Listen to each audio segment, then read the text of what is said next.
As you may have noticed, I'm not in my normal shooting location. That is because I just finished shooting part 1 of a 4-part series where I go through my DVD collection, talk about my movies, my thoughts on them, and, rant about all kinds of stuff and get really, really long-winded.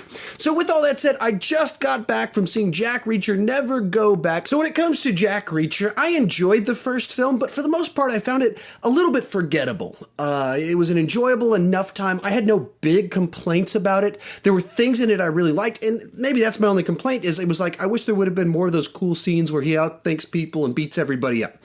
But really, beyond that, it was just enjoyable enough, but forgettable at the same time. So when they first released the first trailer, and it starts off with this cool scene in a diner where he says, in the next 90 seconds, 2 things are going to happen. And then throughout the movie, you see several different locations where he's involved, wearing different things, and in action sequences, I was like, oh, like that cool, confident guy that's got it all figured out. That's what I wanted more of. And him punching people in the face, that's what I wanted more of. So this movie looks like it's going to have exactly what I want. Awesome. And then the second trailer comes out, and it's same exact thing. In the next 90 seconds, 2 things are going to happen. And then he punches people in the face, and then there's a guy sitting in a car, and he punches through the window.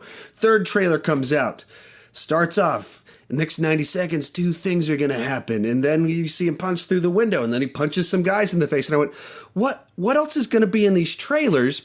And so I started getting worried about the movie at that point in time, because like, what else is this movie going to be?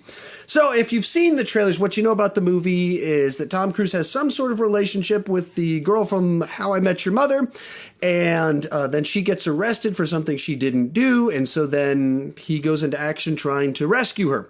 That's the basic setup for the movie, and there's not really much. There's a major plot thing in the movie they don't put in the trailers. I won't tell you what it is just in case. I don't want to be the one to spoil that for you, since they apparently wanted that to be a surprise for you when you go to the movie. But beyond that, it's pretty straightforward mystery type deal with only kind of a couple of little relational twists in it. But it's just so by the numbers and generic. So if my big complaint about the first film is that Tom Cruise didn't punch people enough in the face, he does a little bit more of that in this movie. I think there's a little bit more action. It's been a while since I watched the last one, but I think this one has more action to it. But it comes at the expense of the uniqueness of the Jack Reacher character and the way he was used in that movie, where it was really kind of following other characters. And he just kind of shows up to save the day, and he's like the fixer guy. In this movie, we're following it from his perspective. And we're on this adventure that if the Jack Reacher character is what's supposed to be like making these movies interesting, is that this character's interesting, the way they present the character is not all that interesting. He's just presented as awesome former military guy that can fix everything. And the only reason that he's interesting is because it's Tom Cruise. So for the good of this movie, or good things in this movie, it's really just Tom Cruise. He's, of course, ever watchable, ever likable, can pull off these little lines and make them funny without it being like a big joke moment. It doesn't necessarily break the tension of a moment. He can just throw something in that can break the tension the right way. Maybe that's the better way to put it. Like, it cracks, you make it a joke, but you're not like, where did that come from? That broke the tone. And so he can just pull that stuff off so well, and that is so needed in this movie. But for me, if he wasn't the lead in this movie, and it was just kind of random up-and-comer action guy, or if this was just like another Jason Statham vehicle, it would be kind of totally forgettable. Just movie where awesome guy that can beat people up, rescues some people, and solves a mystery. Ta-da, we're done. There's just nothing distinct about it. And there's some good action sequences, kind of. They're a little bit interesting the way they're handled, but not interesting enough. And so as for the bad, we'll start off with that. The action sequences aren't good enough, and there's not enough of them, and they're not long enough. And so then the movie has to depend on the mystery of the movie, and the mystery's not interesting at all. It's kind of, you're watching it, and you're not really wondering who did it, who's the mystery bad guy in this. It doesn't play out like that. It's just kind of like, there's bad guys and I wonder what they're trying to do.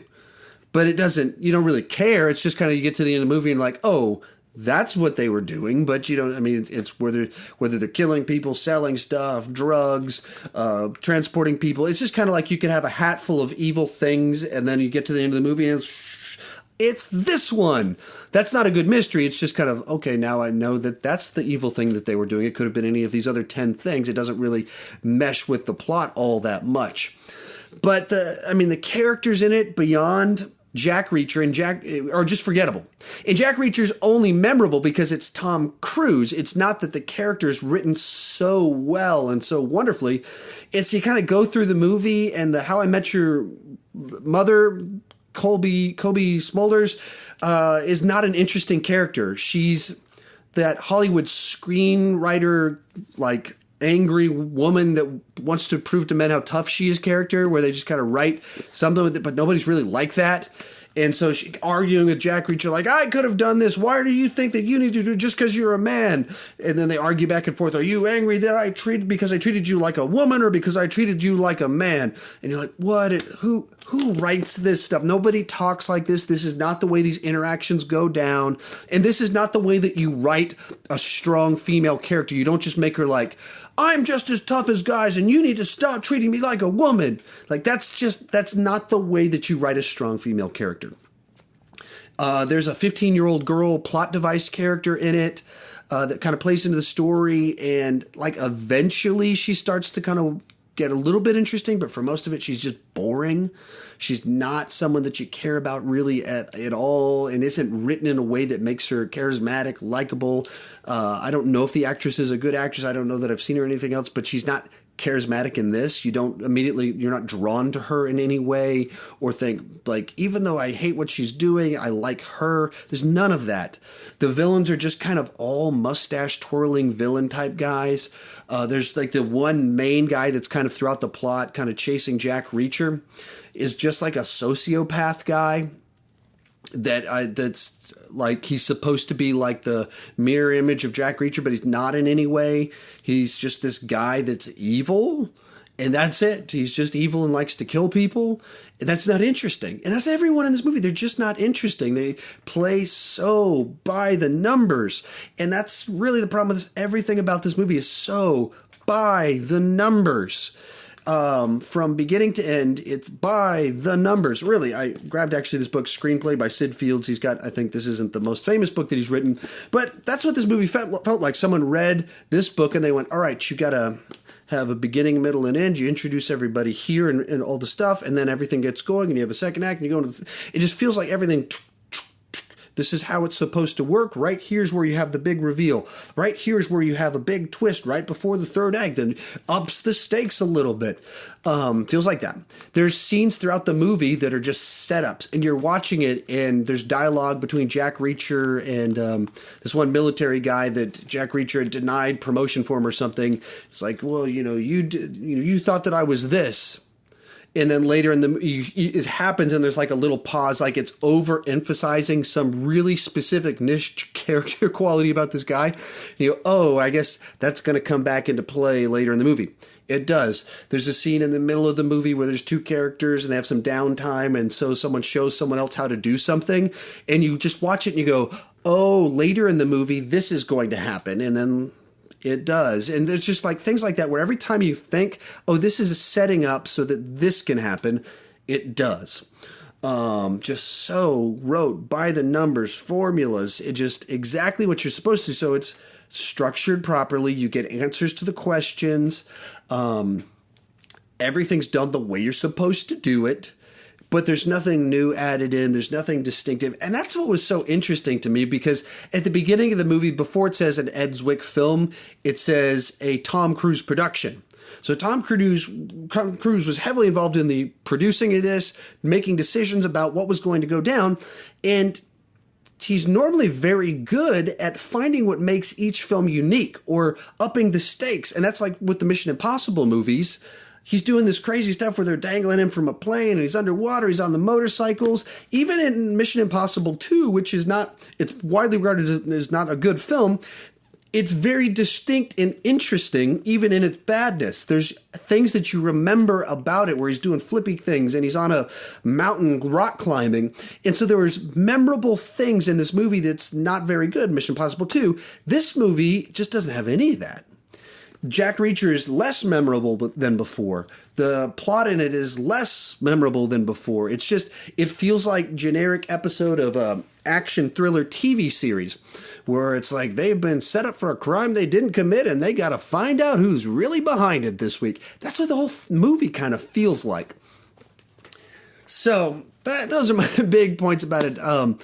I wanted to like it when I saw the first trailer, and then as I saw more and more trailers, it felt like this movie is not going to have much substance to it, and that's what I ended up with.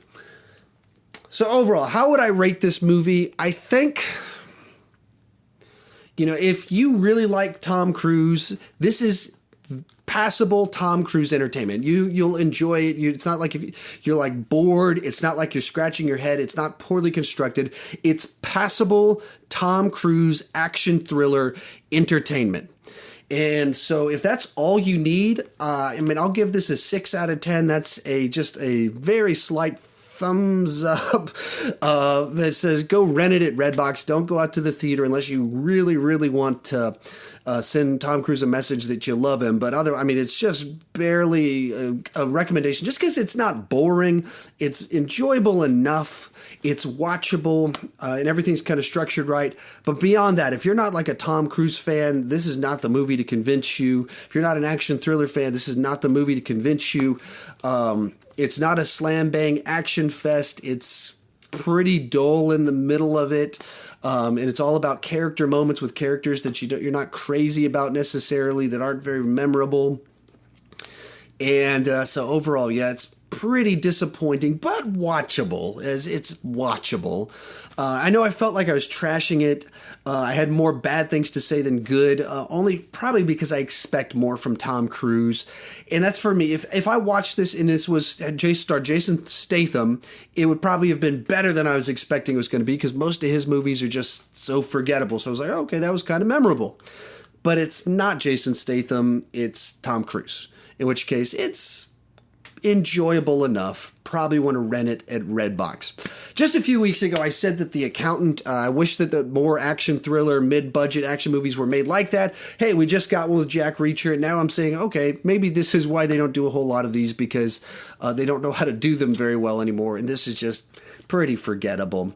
So what did you think about Jack Reacher Never Go Back? Or I guess maybe it's fair to say, what of these kind of action thriller type movies, what is your favorite of the bunch? Tell me in the comment section, because I don't want to just talk about movies. I want to talk about movies with you. If you want to join the conversation ongoing, please consider clicking that subscribe button. I would love to chat with you about movies in the comment section. Thank you so much for watching.